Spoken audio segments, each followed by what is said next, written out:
मैं नहीं हूं। पहले होता है मैं तेरा हूं, मैं तेरा दास हूं, स्वामी सेवक की भावना, मैं तेरा सेवक हूं, I am your humble servant and you are my master. यहां साधना शुरू होती है। फिर अनुसंधान करता है कि आखिर मैं हूं किससे, तो उसे दिखाई देता है जैसे सूर्य और सूर्य की किरणें, तो किरणें किससे हैं? सूर्य से है। तो इसे कहता तो देवा से, यानी हम तुमसे ही हैं। जैसे किरण कहते हैं हम सूर्य से हैं, तो वैसे हम तुमसे हैं। यहाँ पर उसका ये विशिष्टाद्वैत की अनुभूति है। फिर वो कहता है कि नहीं, त्वमेवासी, तू ही है, किरण भी तो तू ही है। वो कौन, किरण का अलग कहां अस्तित्व है, वो भी तू ही है। तो त्वमेवास, तुम ही है, तू ही है, ये अवस्था ये अद्वैत की अवस्था है। त्वमेवासी, ये अद्वैत की अवस्था पहुंच गई, तू ही तू है, कुछ नहीं। इसको कहते मोनोथिस्ट, परमात्मा ही सर्वरूप में। तो इस अवस्था को पहुंचना ये हाईएस्ट अवस्था है। इसी अवस्था को पहुंचे हुए महात्मा के लिए कह रहे वासुदेव सर्वविधि त्वमेवासी, सर्वरूप में प्रभु है। जैसे तुलसीदास जी कहते हैं जड़ चेतन जग जीव जग सकल राम में जान, सी राम में सब जग जानी, अगजग रूप भूप सीतावर, विश्व रूप रघुवंश मणि करो वचन विश्वास। रामायण में उन्होंने बार बार इसका संकेत किया है कि सर्वरूप में प्रभु राम ही, ऐसा मैं जानता हूं।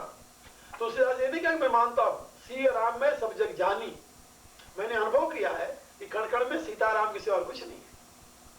ऐसी अनुभूति जब हो जाती है तो तुलसी ऐसा महात्मा फिर इस दुनिया में दुर्लभ है, इसमें कोई संदेह नहीं। सब महात्मा से दुर्लभ जो सर्वरूप में प्रभु को देखता है। तो प्रभु कहते हैं कि वो सर्वरूप में मुझे देखने वाला वासुदेव सर्वमिति सब महात्मा। महात्मा के यहाँ परिभाषा भी समझ, महात्मा किसे कहते हैं? जो ऐसा अनुभव करे कि सर्वरूप में प्रभु है।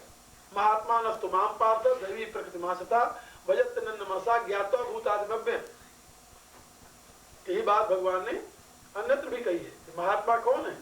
महात्मा न तो माम पार्थ दैवी प्रकृतिमासता, जो दैवी प्रकृति के आश्रित होकर के, महात्मा नस्तु माम पार्थ दैवी प्रकृतिमासता भजत नन्नमसा ज्ञात्वा भूतादिभव्य। हे पार्थ, जो दैवी प्रकृति के आश्रित होकर के समस्त प्राणियों का आदि कारण समझ करके, समस्त प्राणियों का आदि स्रोत मुझे समझ करके अनन्य मन से जो मेरा ही भजन करता है वो महात्मा है। महात्मा का लक्षण है। ये नहीं कि लाल कपड़ा पहन महात्मा बन गया। महात्मा कोई वेश से नहीं बनता, कोई देश से नहीं बनता। महात्मा कोई और कोई उपकरण नहीं है। महात्मा एक अनुभूति की अवस्था है। तो जो सर्वरूप में प्रभु को अनुभव कर रहा है महात्मा है। तो यहाँ पर सब महात्मा दुर्लभ, ऐसा महात्मा दुर्लभ है प्रभु कहते हैं। कहा कि भाई प्रभु से पूछता है कि प्रभु आप ये बात कह रहे हैं कि दुनिया में तो बहुत लोग हैं, सभी भक्ति करते हैं, बड़ी उपासना करते हैं लोग, और आप कहते हो कि भगवान ने कहा उपासना करते हैं लोग, आस्तिक भी बहुत है, लेकिन कैसे उपासना करते हैं जानते हो? कामयी है तई हृतज्ञाना प्रपद्यन्ते अन्य देवता तम तम नियमास्थाय प्रकृत्या नेता स्वया प्रकृत्या, अपने प्रकृति के अनुसार, अपने नेचर के अनुसार, अपनी प्रकृति जैसी है, जैसे चित्त की अपनी अवस्था है, अकॉर्डिंग टू हिनोज स्टेट ऑफ माइंड, अपनी चित्त की अवस्था के अनुसार स्वया प्रकृत्या नेता, अपनी प्रकृति के अनुसार प्रकृति से प्रेरित हुए, तई कामयृतज्ञाना तम तम नियम आस्थाय अन्य देवता प्रपद्यन्ते। भगवान कहते हैं कि तई कामयी, भिन्न भिन्न प्रकार की कामनाओं से, तई कामे माने उस कामना से प्रेरित होकर, भिन्न भिन्न प्रकार की कामनाओं से प्रेरित होकर के क्या करते हैं? अन्य देवता प्रपद्यन्ते, अन्य देवताओं की पूजा करते हैं। क्यों करते हैं? तो भगवान कहते हैं इसलिए करते हैं कि हृतज्ञानान्, उनका ज्ञान हरा हुआ है। अन्य विभिन्न कामनाओं ने उनके ज्ञान को हर लिया है। इसलिए जिसके ज्ञान को कामनाएं हर लेती हैं, यानी ज्ञान सही नहीं काम करता, ऐसे लोग भिन्न भिन्न कामनाओं की पूर्ति के लिए भिन्न भिन्न प्रकार की देवताओं की उपासना करते हैं, पूजते हैं, आराधना करते हैं और उन्हीं के नियमों का पालन करते हैं। इस देवता की पूजा इस नियम से करना होगा, इससे ये देवता ये कामना पूर्ति करता है। लोग करने लगते हैं। क्या है, 16 शुक्रवार करो संतोषी माँ क्या दे देती है, 16 सोमवार करो तो शंकर जी क्या दे देते हैं, होता है। और उसमें खट्टा नहीं खाना है, उसमें मीठा नहीं खाना है, उसमें चने का भोग लगाना है, उसमें सत्तू का भोग लगाना है, बिना मतलब, कोई सेंस नहीं। क्यों ऐसा लोग करते हैं? बोले बुद्धि हरी गई उनकी, कामना ने उनकी बुद्धि हर ली है। संतोषी माँ को पूजेंगे, भोंगड़े का भोग लगाएंगे, खट्टा नहीं खाएंगे, तो क्या होगा? संतोषी माँ वो कामना पूरी कर देगी। तो भगवान कहते हैं कि उनका कसूर नहीं, उनका दोष नहीं। तो फिर कहा कि वो कामस्ते ज्ञान, भिन्न भिन्न कामनाओं ने उनके ज्ञान को हर लिया है। जैसे आगे कहा माया पढ़ते ज्ञान आसुरी भाव मासता, तो पिछले श्लोक में कहा कि माया के द्वारा उनका ज्ञान हरा गया है, इसलिए आसुरी वृत्ति को प्राप्त हुए हैं। तो ये तो आसुरी वृत्ति को प्राप्त नहीं है, बोले नहीं, इनमें आसुरी वृत्ति तो नहीं है, लेकिन इनकी भी बुद्धि हरी गई है। तो एक दिन मैं बता रहा था कि आस्तिक होने मात्र से आप महात्मा नहीं हो जाएंगे, आस्तिक होने मात्र से आप धर्मात्मा भी नहीं हो जाएंगे। शायद आप लोग याद होगा, मैंने बताया है, कई बार बताया है कि आस्तिक होना अलग चीज है, यानी किसी देवता में, देवी में, भगवान में विश्वास करना अलग चीज है, और धार्मिक होना अलग चीज है। तो विश्वास तो आप करते हो अपनी कामना की पूर्ति के लिए। अब हिरण्याकश्यप को पता चला, वो कहता हमें अमर होना है, वो कहते भाई अमर होने का वरदान तो ब्रह्मा ही दे सकता है, तो मैं ब्रह्मा की उपासना करूंगा। ये काम तो शंकर है, मैं तो शंकर की उपासना करूंगा। तो जो कामना से प्रेरित हुआ, अब ये तो बड़ी बड़ी उपासनाओं वाले हैं, तो पीर पैगंबर भी पूजने लगते हैं। अमुक जगह मजार है, वहां जो कोई वीरवार को मत्था टेके तो उसका ये लाभ हो जाता है। तो हजारों की तादाद में वीरवार को मजार के किनारे बैठे रहते हैं लोग। वीरवार को भारत में कई मजारें ऐसी हैं, वीरवार को, बृहस्पतिवार को, जहां पर दिया चढ़ता है, और मुसलमान मार उड़ाते हैं वहां, और हिंदू बेवकूफ बनते हैं। एक मुसलमान नहीं मिलेगा वहां, एक भी मुसलमान मजार पूजने नहीं जाता, सब हिंदू पूजते हैं। आश्चर्य की बात।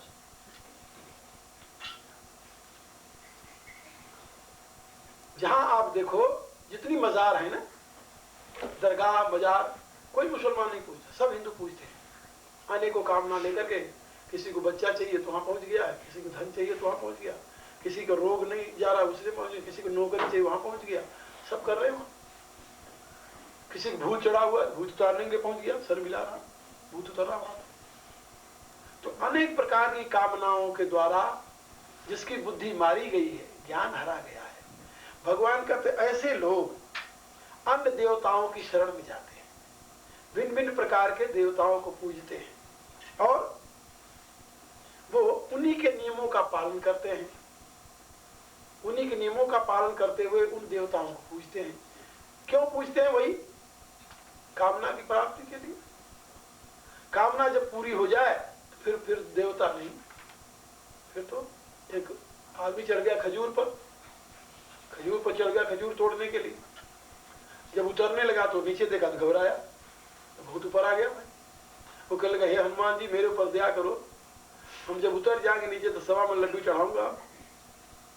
हिम्मत आई थोड़ी सी, हनुमान जी मेरी रक्षा कर रहे हैं, हिम्मत आई आदमी में। भगवान के नाम पर, देवता के नाम पर हिम्मत आती है।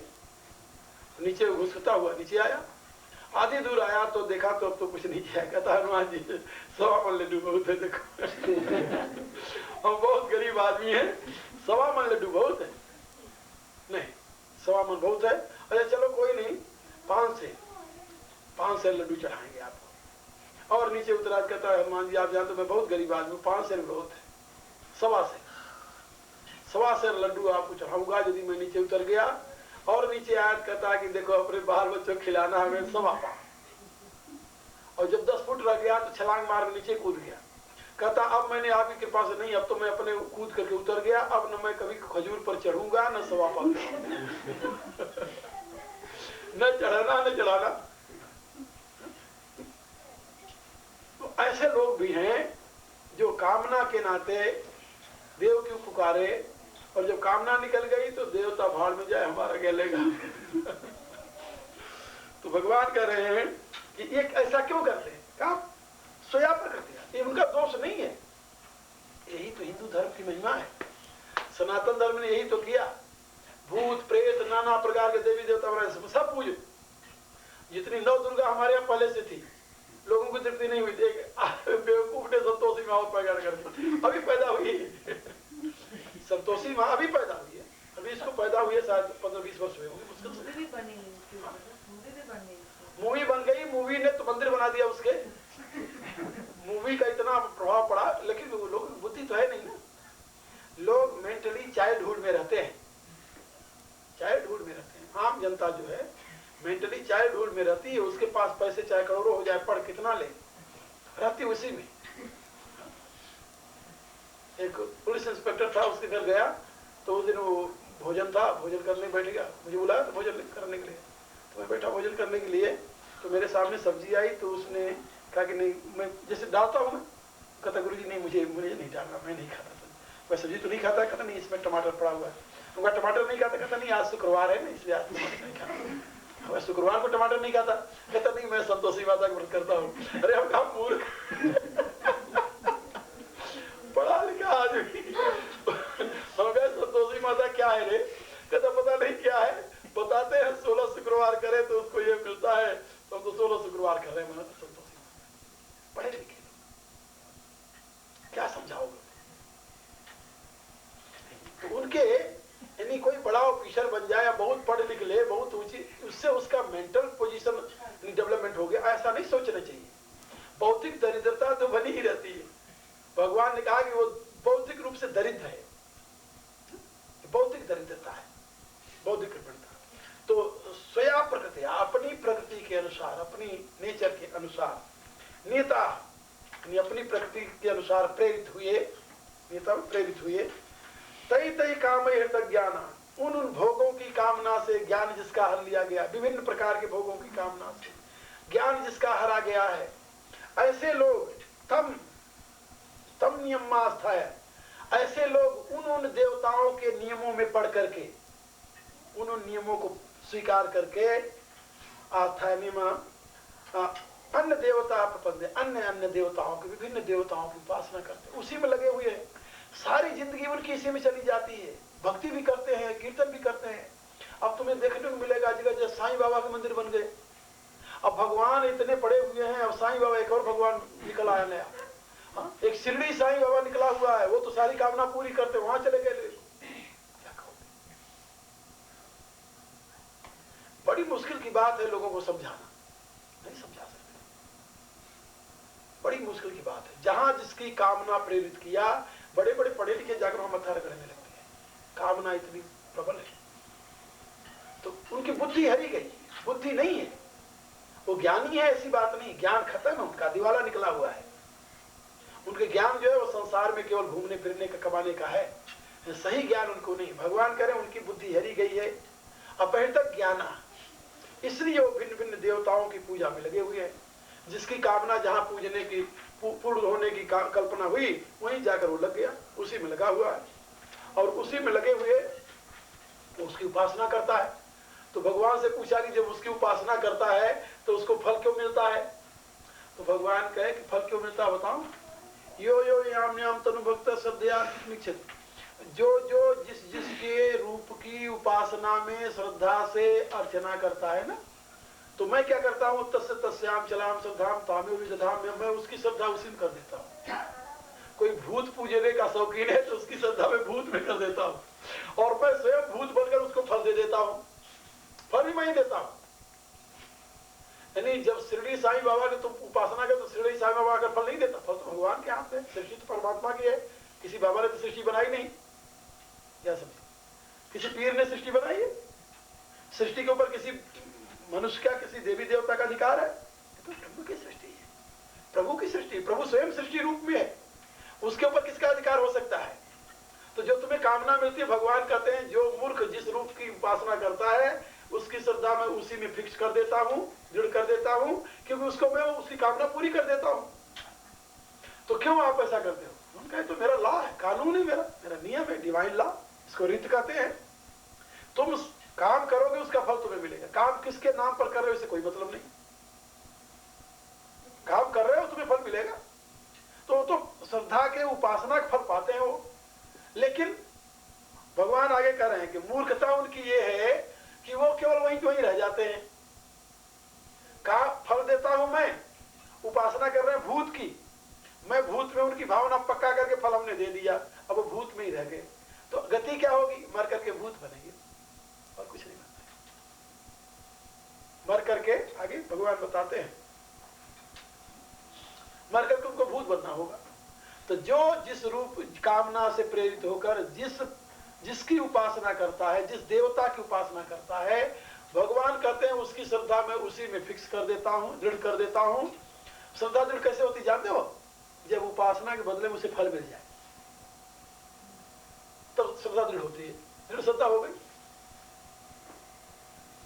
यात्रा में करने गए वैष्णो देवी की, सुना है कि जो वैष्णो देवी जाते हैं उनका एक काम पूरा हो जाता है। वैष्णो देवी जा रहे हैं, 6000 फुट की चढ़ाई चढ़ाएंगे, वैष्णो देवी जाएंगे, जय माता दी कहते जाओ, पढ़ती पौड़ी चढ़ते जाओ, चले गए माता आ गए। माता जी सारी कामना पूरी कर दी, पढ़ी में पूरी कर देगा, तुसी भी चलो, वो भी चल रही।